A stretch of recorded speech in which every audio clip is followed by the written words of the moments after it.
UFC Paris. These are the full card predictions and the betting breakdown. Looking forward to talking about each of the fights on the card. Make sure you guys smash the like button. If you're new, subscribe. Turn the post notifications on and make sure you share the video too. And also note the Fight Companion going down Saturday, 12 p.m. Eastern time. Don't miss the live stream. I'm very excited to get back. So thankful we got fights. We're going to jump right into it. First fight on the card, we have Bolaji versus Chris Duncan. And I'm going with the unconventional pick. I'm taking Chris Duncan. I don't think I'm sold on Bolaji anymore.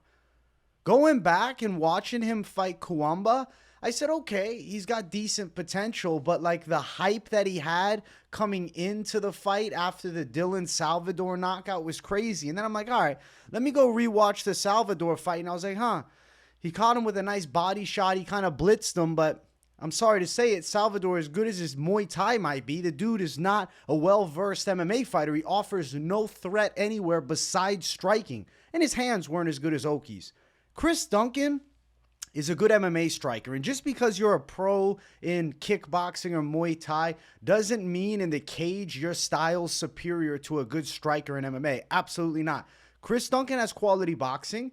Chris Duncan's a good pressure fighter, but somewhere that Chris Duncan thrives and I think is even underrated a bit is going to be with his takedown ability. He trains with high-level guys. He's an American top-team fighter. He spars with elite opposition, and I feel like you write him off easy because the Manuel Torres fight last time. And as bad as Manuel Torres then looked against Ignacio Bahamondes, you start feeling some type of way, thinking, Duncan's a can. I think he had a really off night.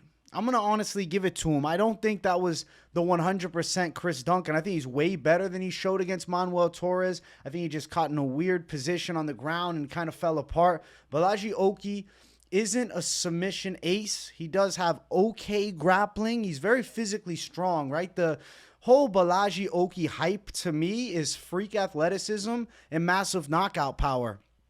But looking at him against Timmy Kuamba, who fights naturally down at 45 and stepped in on short notice, he was clean and he won the fight. I honestly thought that he got a unanimous decision. I didn't agree with split, but he still was taken down and controlled in that second round. I don't think Bolaji is some terrifying monster. I know he's got some nice knockouts. I know he caught Salvador in Contender Series, so it's easy to glaze and hype it. But Chris Duncan is experienced. Chris Duncan, I think, has a more well-versed tool set. And even though he doesn't have the same athletic abilities as a Bolaji he makes up for it in grit. And what happens when this fight goes long and we get a high-paced Duncan pressure fight? How does Bolaji fare? Because Timmy Kuamba and him were tit-tat. It wasn't a brawl. It wasn't a high-paced fight. It was very calculated. I'm going to go Chris Duncan for the upset. I think he can surprise a lot of people. And I'm not ready to jump off the Chris Duncan's got some skills train yet. Though Bolaji a decent prospect, I still see rawness in his game. And I feel as though Chris Duncan could be the guy to exploit it. So I'm going to go with him. Bolaji 2-1 favorite. When I'm watching these guys fight, I'm like, I would agree with being a slight favorite, but 2-1 is crazy to me. I think this fight is way closer than the odds entail. -205 for plus 175 for Duncan. I think the reason Duncan is such a big underdog is because he looked like shit last time against Manuel Torres, but I really think that was a one-off night. Over-under's risky. I feel like I could see this fight going all 3 rounds. High-paced pressure fight, potentially Duncan mixing in wrestling, key takedowns, and some control on some big shots on the inside. But there's also an argument there's a knockout, so I don't necessarily love the over-under, at least today. I don't know. We'll see later on in the week if things shift with me with the over-under action. But I'm going to pick Chris Duncan to get an upset. I feel like he can rock with a big punch, time some takedowns, control him a bit, win in a gritty fight. I think he'll give trouble on the inside, and I'm going against the Zulu Warrior. I'm going against I'm going Chris Duncan for the upset to start off this UFC Paris card. I love it. Really fun fight to start the card, man. This card is stacked. Next fight, we got Nora Cornolle versus Jacqueline Cavalcanti 2. This is a rematch, and I went back and rewatched their last fight. if you can't find their last fight, it's because you have to look up the full event. You can't just find the fight as an individual. You have to watch the whole event. Just fast forward, bro. It's on YouTube. Jacqueline Cavalcanti beat her last time cleanly, and I think she's going to do it again. We have Cavalcanti, who's younger and better since they last fought. Not saying that Cornolle hasn't improved since their last fight, but Cavalcanti dominated her essentially for 3 rounds last time. Like, okay, first round, if you didn't watch the fight and you're not going to, I'll explain it. First round, Cavalcanti dropped Cornolle with a huge right hand 35 seconds in. It looked like she almost got her out of there. Then she controlled the majority of the round. She was beating Cornolle for everything besides then she got caught with a spinning back fist late and rocked a little bit. But it wasn't, substantial enough moment where Cornolle steals the round. And then second and third, Cavalcanti was pretty clean with the strikes. Of course, Cornolle hit her with a couple shots, landed a takedown, didn't do much with it. Cavalcanti landed the cleaner strikes. She got some key takedowns. She looked a lot quicker and a lot more technical than Cornolle. And I think that is exactly what it is, man. Cavalcanti's cleaner. Cavalcanti's more technical. Cornolle is a bit of a chaotic striker. She does have like a power Muay Thai style. She likes to throw looping shots. And I mean, shit, the spinning back fist she landed in the first fight, trust me, she's going to look to throw it again. But these two already fought. We already saw it. And Cavalcanti has only gotten better since then. And I know Cornolle has gotten better too, but biology being a factor, I would assume that the 27-year-old has improved more since their first fight than the 34-year-old. Now, of course, that's just a theory, but I'm still going to pick Cavalcanti to get a win, and I think you're going to see probably a 30-27 scorecard. There's a possibility she does find the KO, but she's yet to show that KO ability inside of the UFC, and I'm not ready to pick her by knockout yet. I also thought Nora lost to Jocelyn Edwards, and I thought that was a bad decision. So we're going Cavalcanti for the win via decision. Apologies if I'm dapping at my nose at all. Got a little cold, man. I got a little cold. The off week of the UFC got me sick. Minus 170 Cavalcanti, Cornolle plus 145. I completely actually agree with the odds in a good way. Like these are close. Over 2.5 probably, but Cavalcanti money line.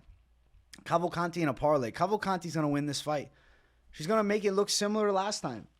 She's technically more sound. She's cleaner with the striking. I think she's going to land more significant shots, and don't be surprised if she even grapples a little bit here. Jacqueline Cavalcanti, unanimous decision, and I feel pretty damn confident that she's winning this fight.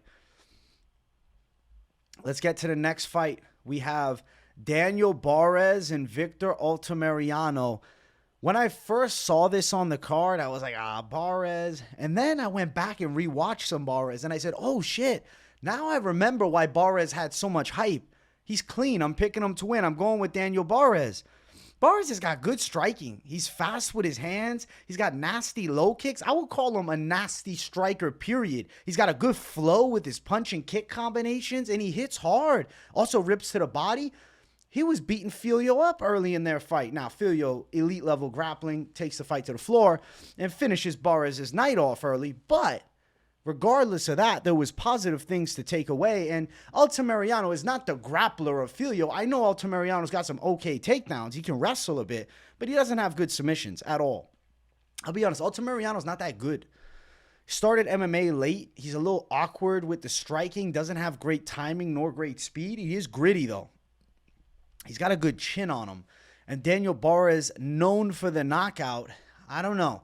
Tough to take out a Mexican fighter like Altamirano. Where I think Barez could get the finish is by attacking the body, right? If he rips low, some kicks and punches to the body, potentially hurts Altamirano there, and then finds a stoppage. But knocking out a tough Mexican with shots to the chin, easier said than done. You know, these Mexicans, for the most part, can absorb a lot of damage, you know, aside from, I guess, Manuel Torres' last card. That was a big letdown, but it's all good.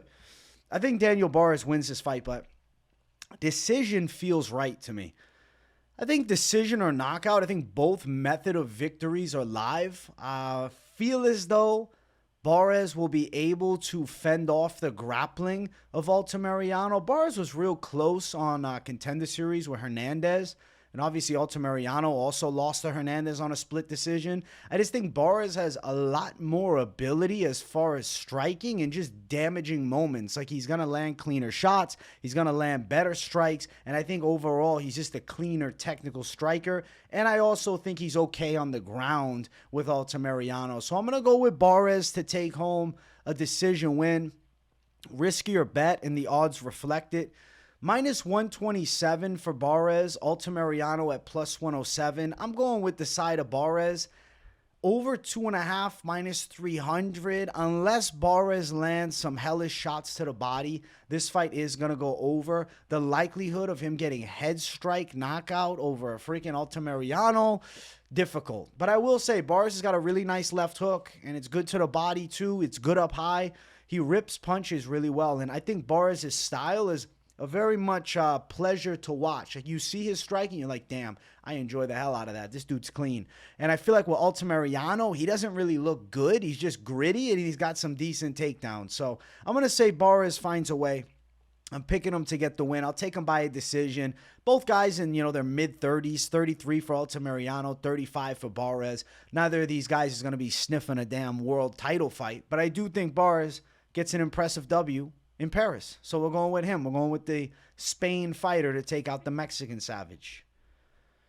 Let's keep running. Next fight on the card, we have Ailín Pérez versus Daria Zheleznyakova. I'm going to go with Ailín Pérez. Zheleznyakova is a good striker. She's got pretty good straight shots from the outside. I'd say she's got relatively fast kicks. And I don't know, she's clean with the stand-up, but she also is kind of shit defensively because Montserrat Rendon busted her face up, and Rendon sucks at striking. Rendon is pretty much just a takedown artist, and she was boxing with Zheleznyakova, so I was kind of taken aback by that. I was like, man, Zheleznyakova, not as good as advertised. You would have thought her strike would be way cleaner. Now, I do question her grappling defense. Rendon did control her a bit early in the fight, but the thing is, Montserrat Rendon is not that good. Ailín Pérez is a lot more of a versatile fighter. She's not a horrible striker. I'd say she's decent on the feet. I'd give her like a 7 out of 10 on the feet, maybe a 6.5. I don't know. She's like a 3-star striker, but she definitely has strong takedowns, good control from top. She's relentless. She's got a good gas tank, a better gas tank now than before. I think her gas tank is actually something she's improved upon. And I feel like she's got the tools to take Zheleznyakova down and bully her. Now, something about Zheleznyakova, which is an interesting stat, very tall. So, Pérez is going to be dealing with a big bish, okay? A big bish. She's going to have to, she's going to have to really shoot hard for these takedowns. If they're against the cage, though, I think Ailín's stronger.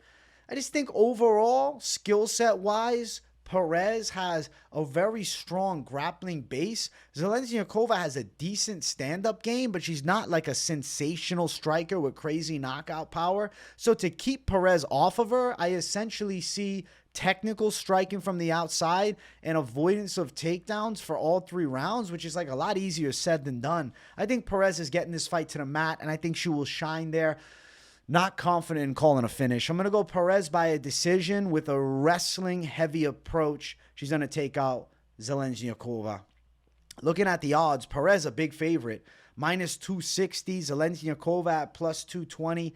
But I agree with the odds. I think it's fair that Pérez is this wide because of a lot of UFC experience, and Zheleznyakova was relatively underwhelming against Montserrat Rendon in the debut. And the fight, for the most part, took place in her world, which is striking, and she literally had a busted up face against Rendon, who is not a good striker at all.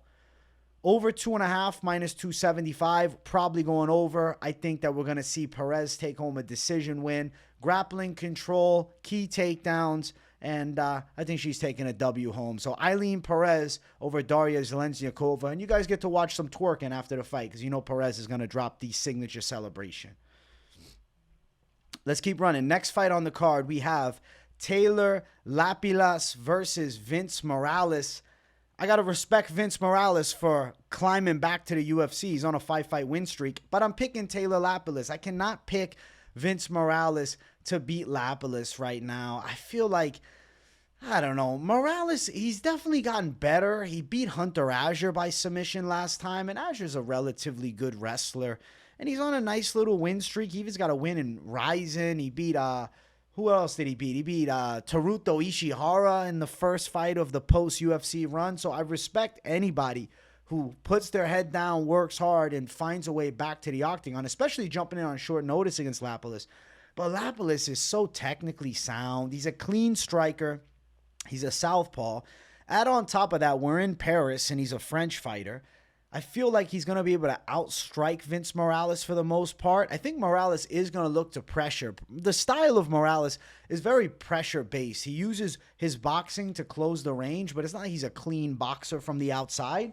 It's more of pressure boxing to rip combinations and then time the clinch or time the takedowns. He wants to fight on the floor. We've seen Morales in his UFC run previously really get destroyed by guys with good leg kicks. Like Jonathan Martinez, Chris Gutierrez, they ate his legs up. Gutierrez finished him with leg kicks. If you guys remember that fight, that was when Gutierrez was looking like a phenom.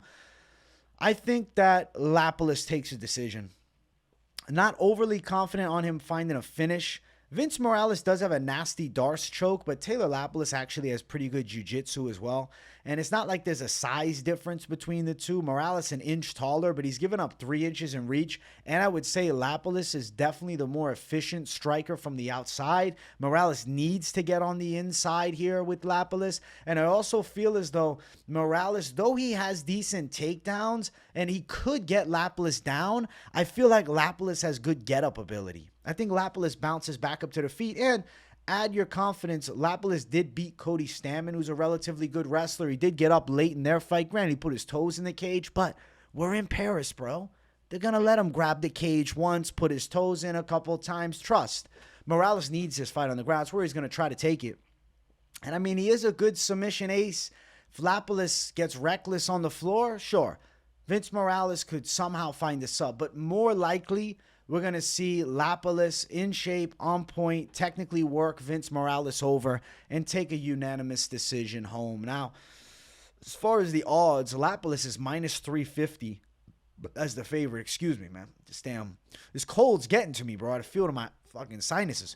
Plus 285 for Vince Morales. I think Lapilus by decision. Let's see.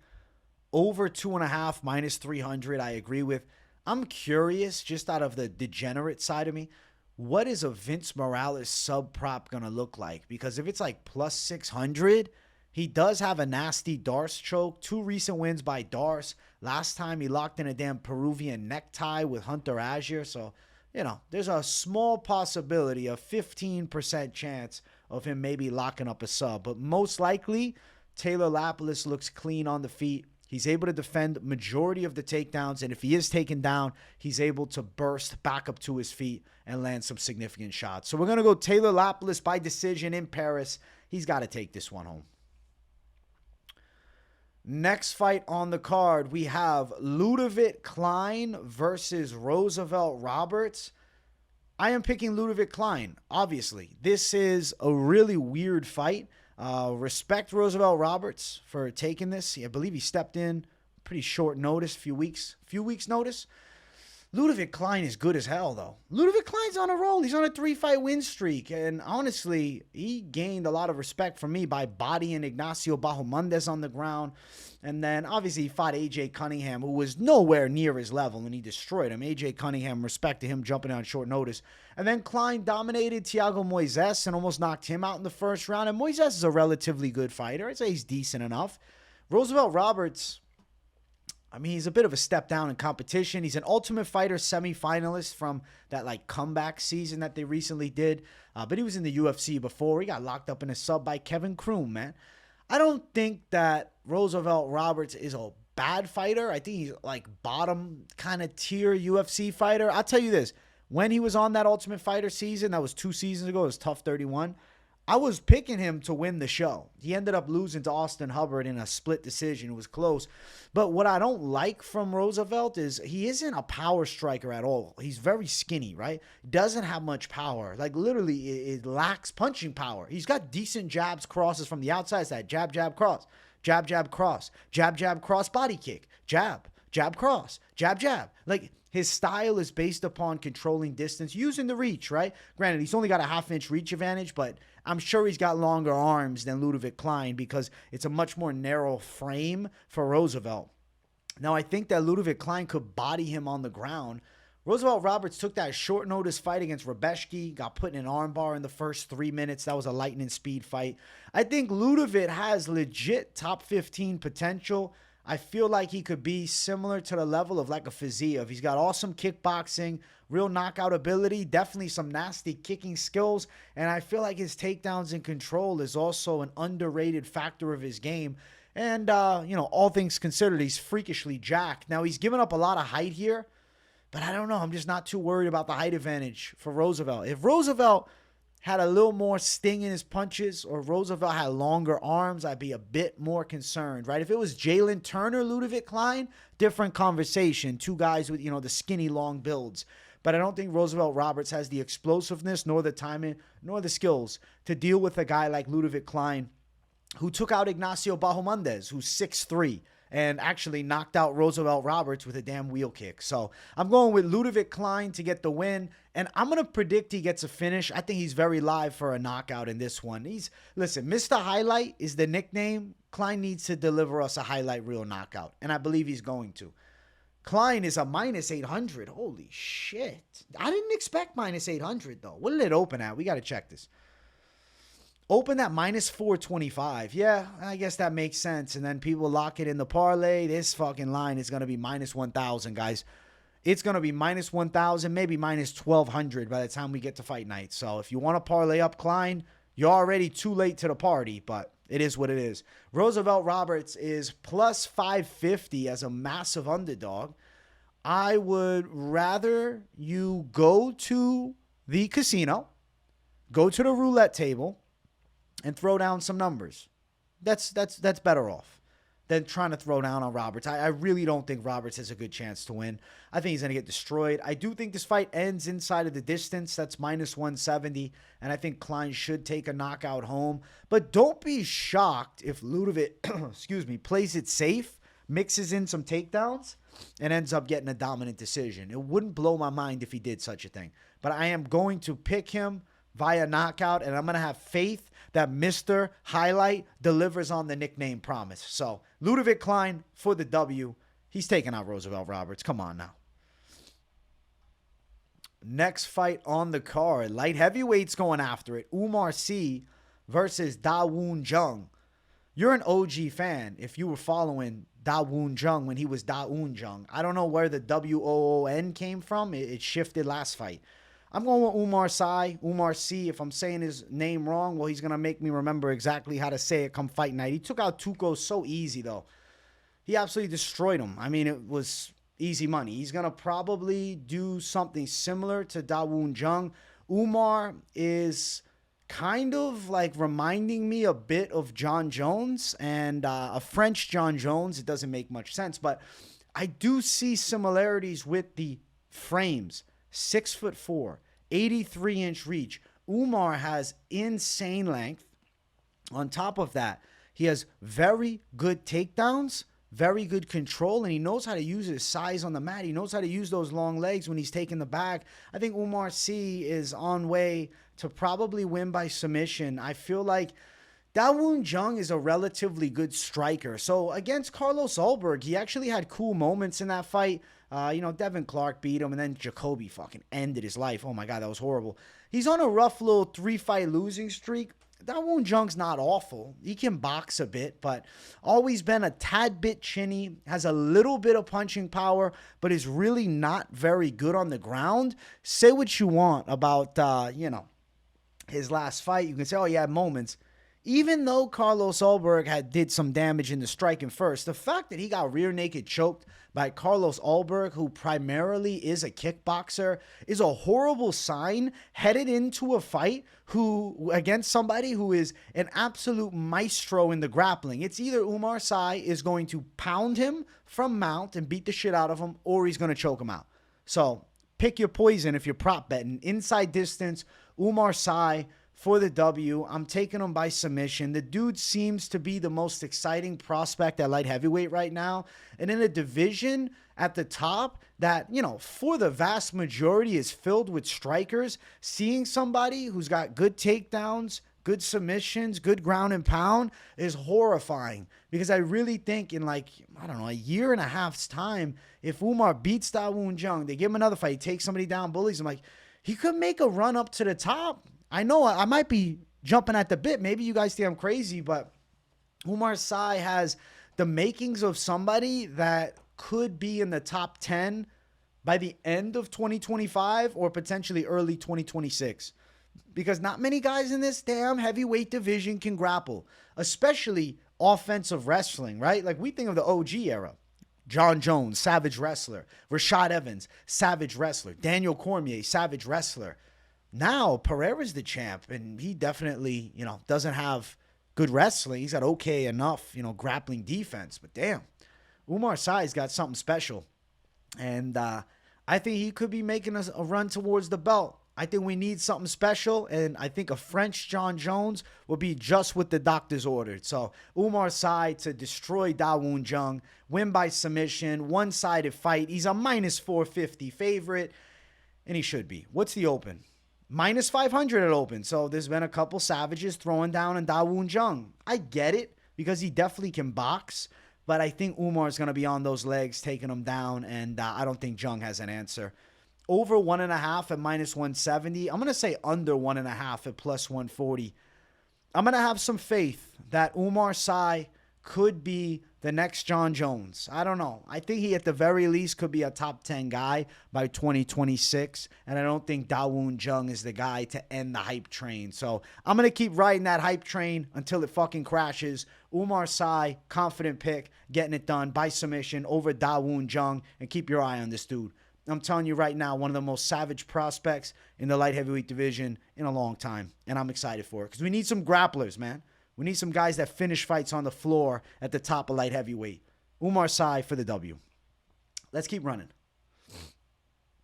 Next fight on the card. This is actually our featured prelim of the night. We have Ivan Cutelaba versus Ivan Erslan. Who is Ivan Erslan? Well, he's a KSW title challenger. He's fought for the belt there a few times recently. I'm going to pick Ivan Erslan over Ivan Cutelaba because it just seems like it's going to happen. I don't know. It just makes sense to me. Erslan has a powerful kickboxing style. He likes to brawl. He's very heavy-handed. He has really nice hooks. He's got heavy leg kicks as well. He comes with a lot of pressure. He likes chaotic fights. On the side of Cutelaba, I mean, he's a certified gatekeeper / journeyman in this UFC light heavyweight division. Let's tell it how it is. He lost to Linz last time, but he went the distance. Before that, he picked up a W against Tanner Boger. He blitzed him and knocked him out. And then he had a 3-fight losing streak where he was looking horrible, man. And Zheleznyakova destroyed him. Walker, not a bad loss. Spann, not a bad loss. But still, taking L's on L's on L's. We've seen Cutelaba try to evolve into a less chaotic style, but with less chaos, I don't know. I think he's worse off in this fight. I think he's going to try to take Erslan down, but I do think Erslan has relatively decent grappling defense. Now, I know just 2 fights ago, you're like, yo, but Erslan's lost. He's lost fights recently. He's 2-2 in his last 4. True, but freaking this savage Chizigayev, slick on the feet, good head movement, clean striking. Another guy from freaking KSW that's on point, Haratik. Absolutely slept this dude viciously. And then, another knockout here. I mean, his wins are awesome. His losses, he's taking some L's, right? It's true. It happens. He takes some L's. A year ago, he lost. He's not a perfect fighter, but fighting the best guys in KSW, I think a lot of those KSW top 4 of the light heavyweight division are probably good enough to fight at the back end of the UFC light heavyweight division at worst. I think Erslan can chin an Ivan Cutelaba. I don't know. I like the way his stance is. Tight stance. Comes forward with pressure. Aggressive. Jacked. Dude looks like a hitman. And I'm picking Ivan Erslan to chin Ivan Cutelaba. I think an impressive knockout incoming. Odds for the fight. Erslan's an underdog. Plus 104. Cutelaba minus 124. I think this fight is ending inside of the distance. Of course, it's an under 1.5 at minus 144. I like Erslan to get it done. Erslan KO. Plus 104 on the money line. I know he hasn't proven himself yet. And I understand, right? When you got prospects versus veterans, it makes sense that there's going to be a portion of people going Cutelaba. Let's actually check. At open, he was minus 120. So odds are very similar to what they opened up at. Let's see. Tapology is picking Erslan, though, because I think they're seeing what I'm seeing. The masses are seeing heavy hands, knockout ability, clean striking, and a Cutelaba who's been hurt in fights before, can get reckless, overly reliant sometimes on chaotic pressure, and I think Erslan can land the perfect counter shot and flatten him. So I'm going with Ivan Erslan. I'm going with the KSW contender to get a vicious knockout, and we need another Croatian back, okay? He likes to wear those shorts like Mirko Krokop does, and if he gets a nice knockout here, maybe they'll be giving him some special edition shorts for the next fight. So Erslan to chin Cutelaba in a badass performance to close out the prelims. I'm hype as hell for this fight. Let's keep running up. Our next fight brings us to our main card opener. If you guys haven't yet, make sure you smash that like button. And if you're new to the channel, subscribe it up. We got Ziam versus Matt Frevola. I got to go with the side of Matt Frevola. I think he gets it done here. But I will say, at times I watch Frevola and I'm like, damn, he just doesn't look good. Like, he looks clunky and awkward. And then he knocks out Drew Dober. So I'm like, all right, I guess he's good. And then he body slams Benoit Saint-Denis. And then he gets kicked in the face and knocked out. I'm like, all right, I guess that's a Frevola type of thing. He's kind of a wild brawler. He thrives on fights going a bit chaotic. And then he seems to find his openings. Definitely knockout power. Definitely quality in the grappling. And he's a guy that can keep a pretty high pace. I'd say he also has some good pressure wrestling. Ziam, he's a technical kickboxer. Clean kickboxing. A little bit physically weak, though, right? If these two tie up, I think that Frevola definitely has an advantage. Now, I will say Ziam with his length is going to be interesting to watch work in close range, right? As they tie up, will Ziam be able to fend off a significant portion of potential takedown attempts? I don't know with Ziam. Ailín, no.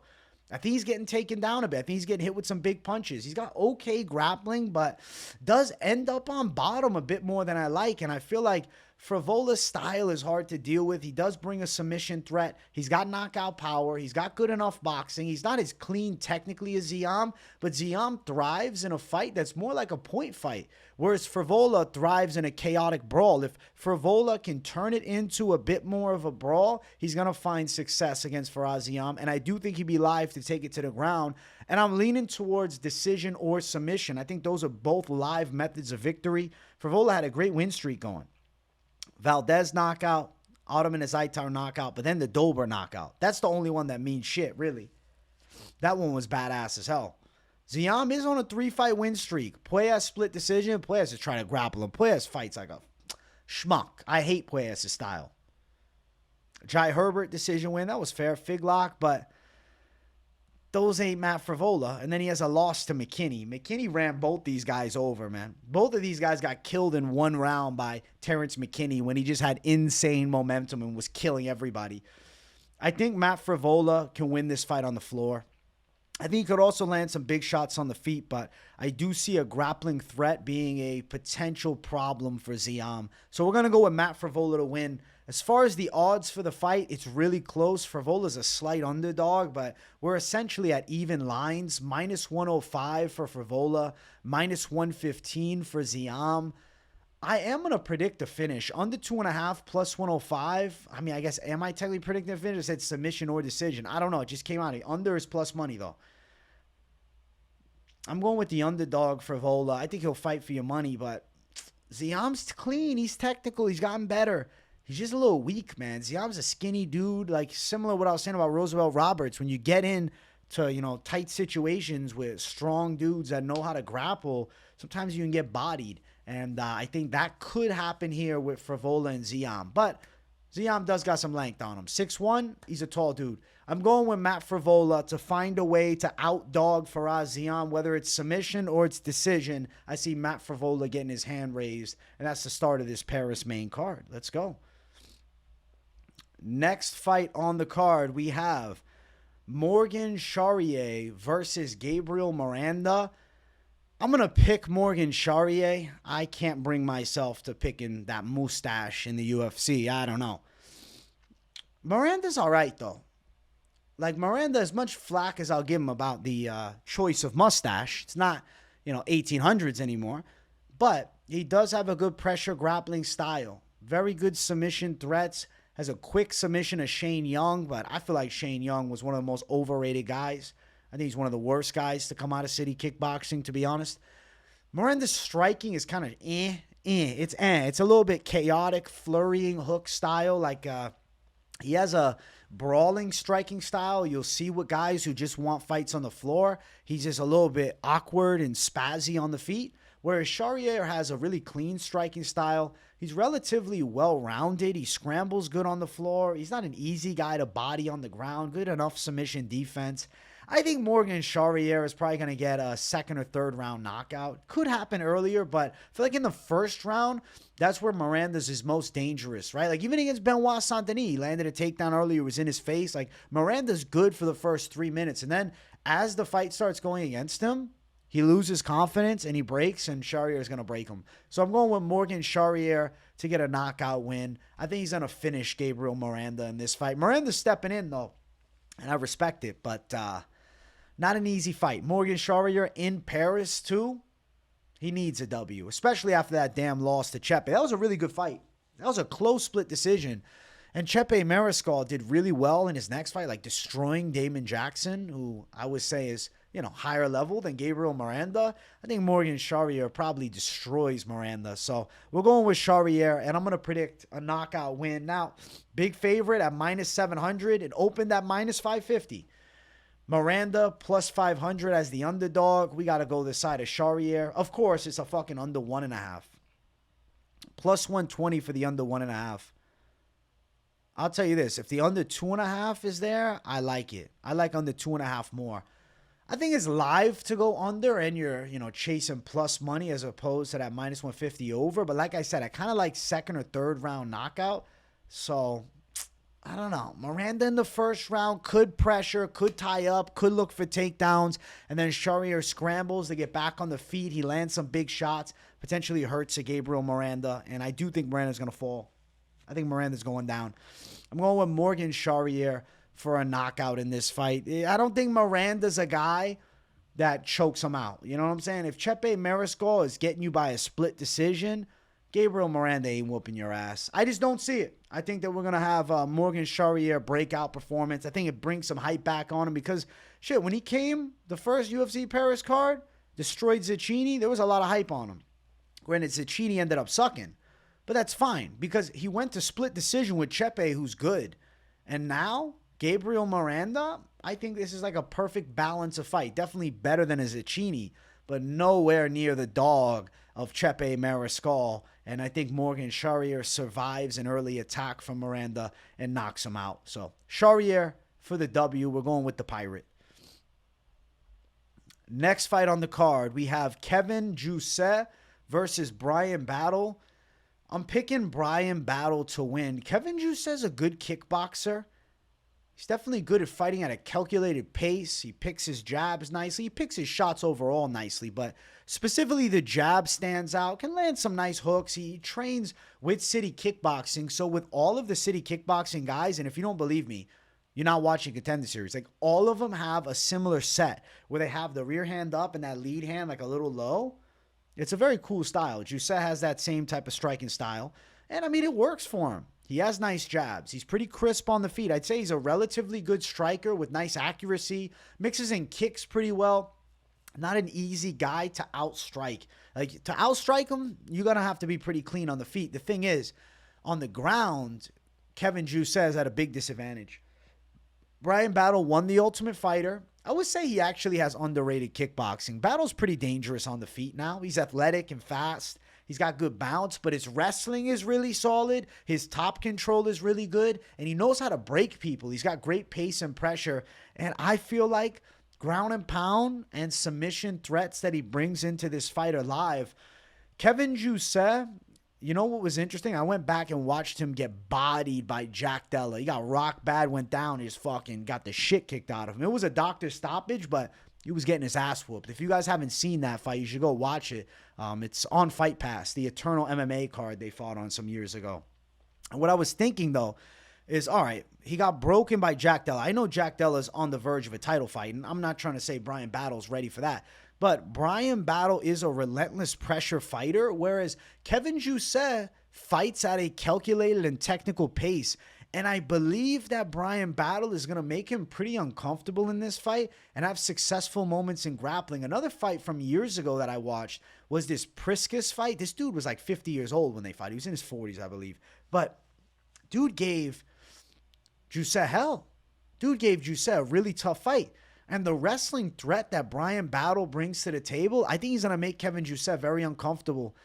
Battle's been getting a lot of finishes, and I'm going to say Bryan Battle is live for a submission in this one. I'm going with Bryan the Butcher Battle. Good nickname shift, too. And I don't know. I think he's going to do his thing. I don't mean I don't know, like I don't know what's going to happen. Yeah, I don't know. Like, shit, I'm excited.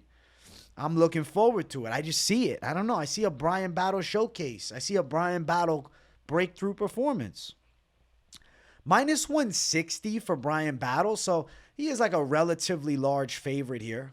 Kevin Jousset plus 140. It's not unbettable, though. I like Bryan Battle to win. You guys know I'm a Battle believer. I'm always on Team Battle for the W. And I like Jousset's style, too. But I simply think Bryan Battle can outwork him, outdog him, outmaneuver him, and outfight him. Minus 230 for an over 2.5 rounds. I think there's live for a submission threat, so I actually think under, maybe a plus 200. Not saying it's a lock that Battle's locking up a sub, but I do think Battle is going to have opportunities to finish this fight on the floor, and he's good at collecting some submission finishes, man. He's good at finishing fights. I like Bryan Battle's chances to win. I'm going to go with Bryan Battle. I'm going to say he locks up a submission. You're not crazy if you go in decision, but the money line is definitely a bettable side if you're looking for a potential parlay, or even if you're looking to straight bet it. Bryan Battle's a guy that fights his ass off for your money. And I've personally locked up Battle before, and we've pulled through nice W's with him. So I like Bryan Battle a lot this week. I'll just leave it at that. Bryan Battle for the W. He's taking out Kevin Jousset, and he's making me very proud. Shout out to Bryan Battle, man. Big W incoming. Taking out the French kickboxer. Next fight on the card. This is our featured bout of the night. We got William Gomis versus Joanderson Brito. I got to go with Joanderson Brito to win this fight. I really think that he can outwork and outmuscle William Gomis. And I'm sorry, I'm dapping at my nose, man. The hell. I think that William Gomis is good. I do. I think William Gomis is nice striking. He's a clean kickboxer. He fights well from the outside. He moves well. He manages distance nicely. He's very quick. But he runs. Like, his style is based upon hit and run the fuck away. Like, obviously, there's more technique involved than my simple explanation of how he fights. But William Gomis is not a guy that wants to sit and engage. Joanderson Brito is a bullying pressure fighter. So expect Gomis to look to play the matador to Brito as the bull. Problem lies upon this. As they tie up, Joanderson Brito, 100% stronger than him, 100% better at jiu-jitsu than him, 100% better grappler than him, 100% heavier puncher. So Gomis needs to technically strike with Brito for all 3 rounds and keep him at bay the whole time as Brito is walking him down, looking to land knockout shots. And look at the low kicks, man. He destroyed Jack Shore's shin by ripping into his damn legs. Holy hell. Joanderson Brito's a guy who's made out of steel. And I think he's going to outmuscle Gomis on the inside. Probably get this fight to the floor a bit. Make Gomis a bit uncomfortable.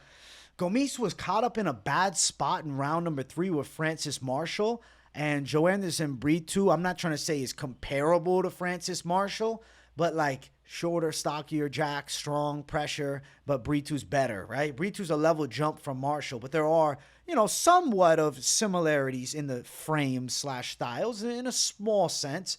And I think that Joanderson Brito could finish the job. I mean, the hardest fight for Gomis was a Marshall, a guy who brings pressure and brings a takedown threat, who hits really hard.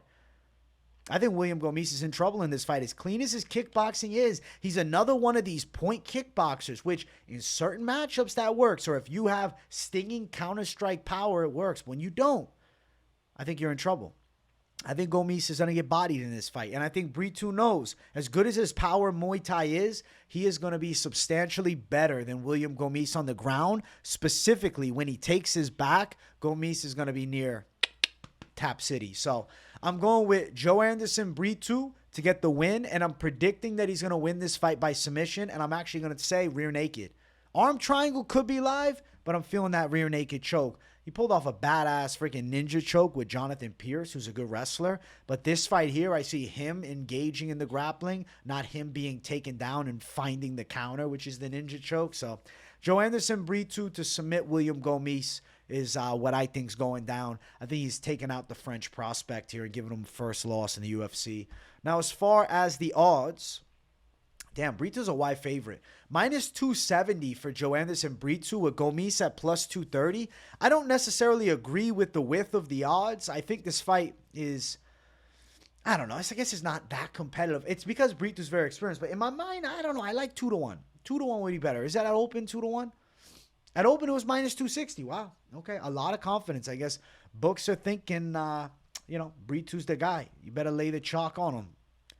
I think Gomis has got good counter strike ability, but he doesn't have a lot of power. So he's going to be dealing with Brito in his face for the whole fight. And I think eventually Brito's going to get to him over the 3. Under 2.5 is plus 100. I do think it's live for a finish. Would it blow my mind, though, if Brito controlled a lot of this fight and won a decision? No. But I think there's going to be an opportunity for Brito to take the back of Gomis, and I wholeheartedly expect him to shoot for that rear naked as hard as he damn can, or an arm triangle potentially if he's got Gomis flattened out from half guard or side control. So Joe Anderson Brito or mount. Joe Anderson Brito for the W. I'm picking him by submission. He's taking out William Gomis in Paris. Let's keep running. Next fight on the card. It brings us to our co-main event. We got Nasruddin Imavov versus Brendan Allen. I'm picking Nasruddin Imavov to win this fight. The sniper kickboxing style that he has is going to be effective. But I will tell you, Brendan Allen is going to be difficult for Imavov. He's really going to test Imavov because this is a 3-round fight. If it's 5 rounds, I think my confidence in Imavov actually grows a bit. But in a 3-round fight, it's interesting because Brendan Allen could put a very fast pace on him. And if he's able to land a takedown early and potentially get to Imavov's back, Imavov could be in trouble from the damn get-go. We saw Chris Curtis back taken very early, and we saw Cannonier land a takedown, body lock takedown against the cage of Imavov very early in their recent fight. But I'll tell you this, Imavov will start to shine and thrive as he finds his range. And that will come in round number 2 and round number 3. I'm going to predict that Imavov wins 29-28. So it's going to be a sweaty fucking bet if you're on Imavov's side. I expect him to start finding jabs and straights down the line.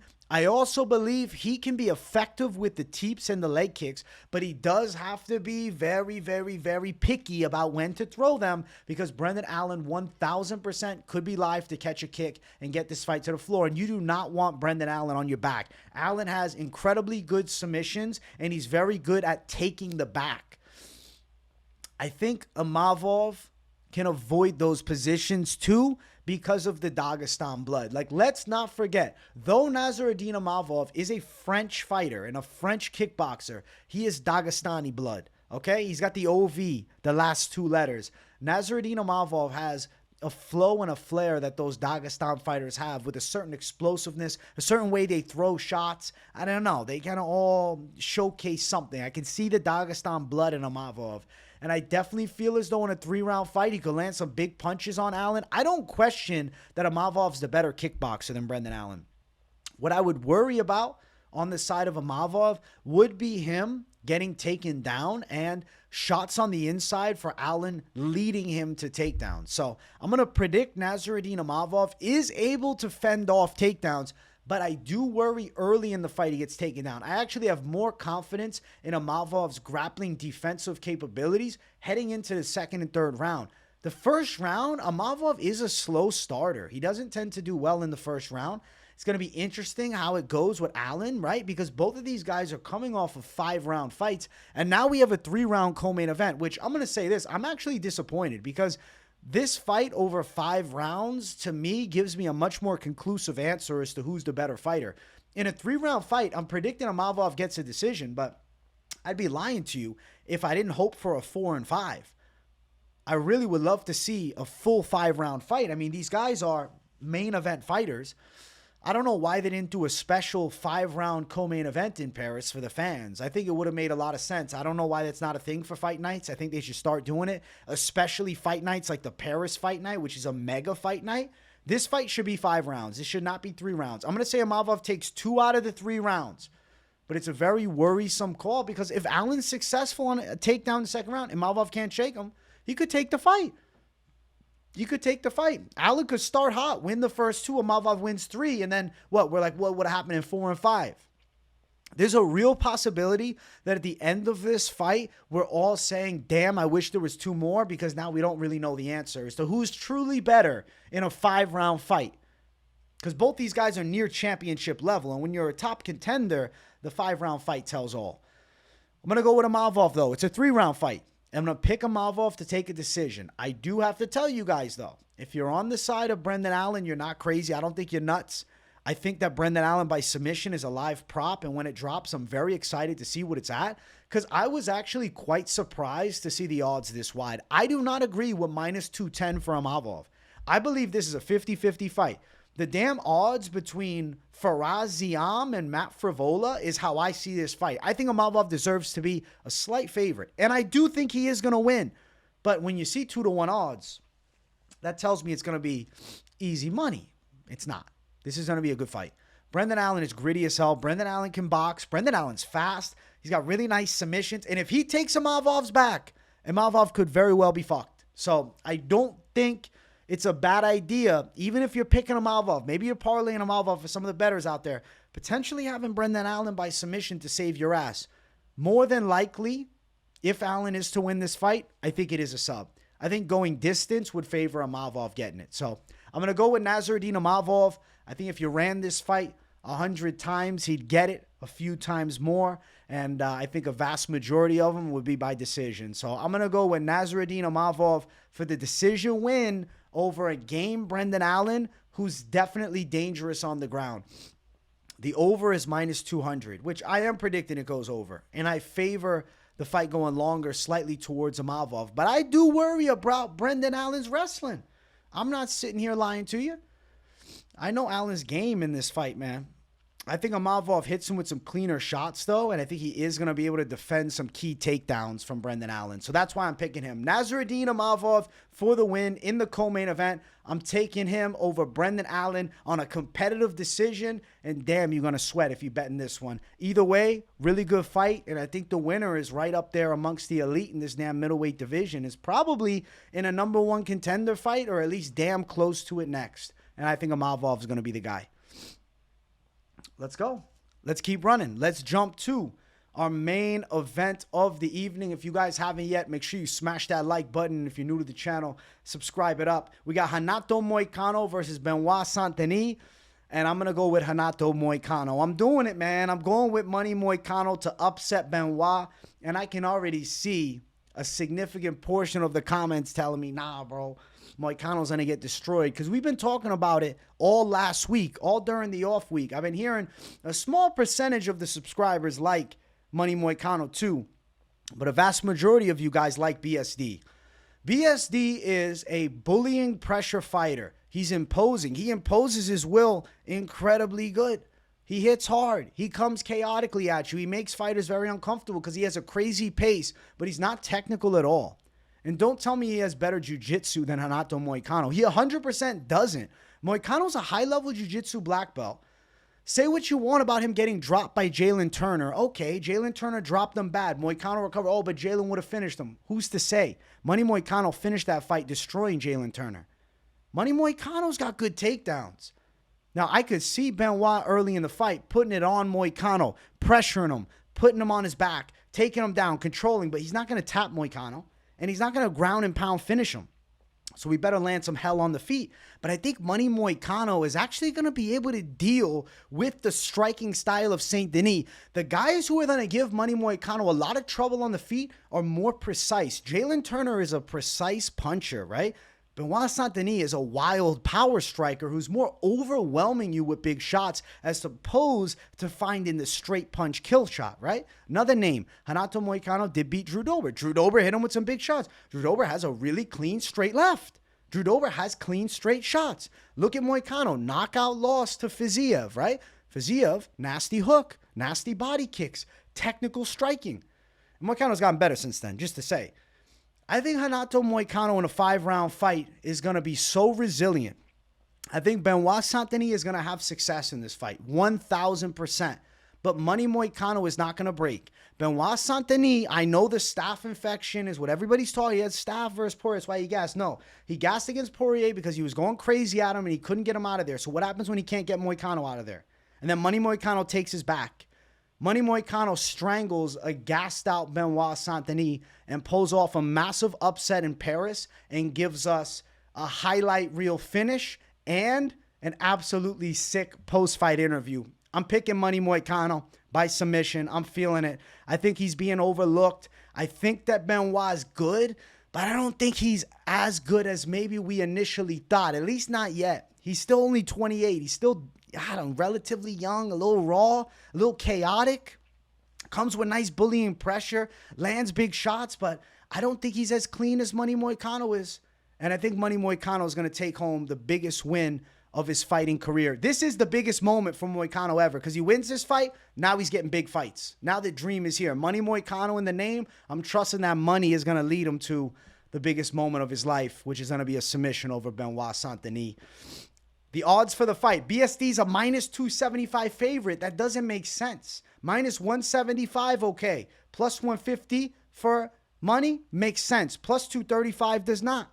I'm going with Money Moicano for the submission upset. I'm predicting it. I'm saying this fight under 2.5 is risky. It is -155. I'd say under 3.5 is better. I think Benoit Saint-Denis is going to try and bully Money Moicano, but he's going to be met with some very strong resistance. Maybe not in round 1. Maybe not even in round 2. But as we get to round 3 and Moicano's still alive, even after he's getting dominated, even after he's getting hit with big shots and BSD's looking for the finish and he gasses himself out and Money Moicano takes that back and slips in that rear naked choke, everybody's going to say, AJ, you're a madman. You called it. We're going Renato Moicano to beat Benoit Saint-Denis in the main event. Those are the UFC Paris predictions. I hope you guys enjoyed. This show was a lot of fun. I appreciate everybody for tuning in. Definitely in the comments, let me know your predictions for some of the key fights or all the fights if you want. Let me know what you think of my picks. I want to hear from the people. Now, if you got nothing to say, but you enjoy the content, drop a W in the chat to boost the algorithm for your boy. Make sure you guys smash the likes. And if you're new, subscribe. And you really enjoy what you hear and you subscribe, post notifications. Turn them on. I got daily content coming. We're covering UFC Paris all week. Got videos and live streams every day. You guys won't want to miss it. Thank you guys for watching. I'll see you all on the next one. Peace out.